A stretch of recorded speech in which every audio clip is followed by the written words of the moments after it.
everybody, and welcome back to the channel. Bob here. Today I have for you guys a brand new watch company, Audric Watches, with their first release, the Seaborne 500 meters. Now Audric is doing a couple of unique things, a couple of different things with this watch that I haven't quite seen done in this way, which is good on them. It's not easy to come up with a unique design for a watch, especially a dive watch, and I think they've really pulled it off here. So let's get into the watch. Right now, first up, let's talk about the colorway. This is quite a vibrant blue, but if you're looking for something with a bit of a tamer look, there is a couple of more subtle colorways with a black version. There's a gray version. This is coming out by way of Kickstarter, by the way, a Kickstarter campaign, and there's a few colors as well as stretch goals for a possible meteorite dial. The dial is textured and has some pretty cool light play with that sunburst effect. The handset and hour markers are rhodium plated, which help resist tarnishing and give them a nice shine too. Now, you might not be able to tell, but if you look closely, this is actually a sandwich dial, but not with the usual hour indices that would be cut out of the dial, but instead with the small minute markers. It's subtle, but when you hit the lights, it gives the lume a really cool look. And while we're looking at the lume, I should mention this is a prototype model, and there's improvements coming, with one being a heavier application of lume. So this has the potential to be a total torch on the production models. Now, this is quite a colorful watch, and you've probably noticed between the 12 and 4 the red, orange, and yellow chaptering. At first, you might think that's a cosmetic choice, a look that they were going for, but it actually serves a purpose. It's essentially a rudimentary depth gauge, and how it works, and I'm taking this pretty much verbatim from a message from the owner of Audric, but water absorbs different wavelengths of light to different degrees.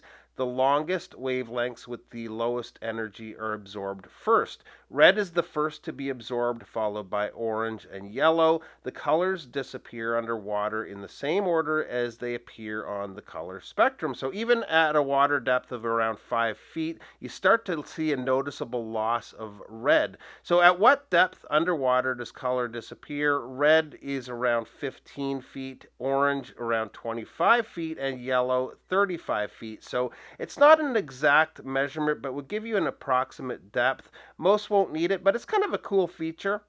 The bezel is a 120 click bezel. Nice action with a really precise feel. The insert is sapphire. On the production models, they do plan to make the font a little bolder. It's fine on the other colorways, but it's a little hard to read with this lighter blue. Size-wise, the watch comes in at a case width of about 44.5 millimeters, so it's a bit of a bigger one. Lug to lug is 51.5. The lug opening is 22 millimeters.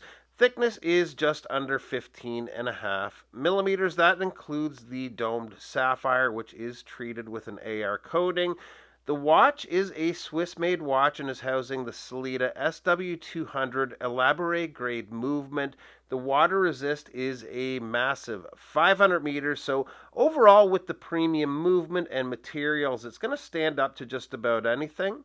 If we look at the side profile, to go along with the 500 meter water resist, Audric is using a helium escape valve tucked into the bead blasted cutout area here. On the opposite side, they've repeated that cutout along the lugs and have the side crown protected by these angular crown guards. And speaking of angles, the entire case is quite angular in its design. The case back is a screw-down case back with an etched turtle logo along with some of the watch's specifications. The owner of Audric mentioned they plan to improve the finish work on the case. Any improvement can't hurt, but even as is, it looks totally fine to my eye. The bracelet is super solid, pairs very nicely with the watch. It tapers from the 22 millimeters down to around 19.5 millimeters at the clasp. That's really going to help with comfort, especially on a beefier watch like this. The links are solid and screwed links. We have a ratchet and clasp here, which is signed. Solid milled steel, and we even have a little bit of perlage work there, which is a nice touch by Audric. On wrist, it's got some weight to it. It is sized a little bit small for me, but you can see that the case is shaped in such a way that it's seated well on wrist. It barely has any gap at all between the case and my wrist, so it shouldn't move around much, which is nice for a bigger watch like this. Cost wise, the starting price on Kickstarter is going to be $600 US, with full retail eventually getting to $1,000. There's a few stretch goals as well. I'm not sure the exact date, but the campaign is starting really soon. I'll leave a link to that below. So thanks to Audric for sending this one in. Neat watch to check out. Thanks to you guys for stopping by. Be safe out there, and we'll see you real soon. Bye-bye.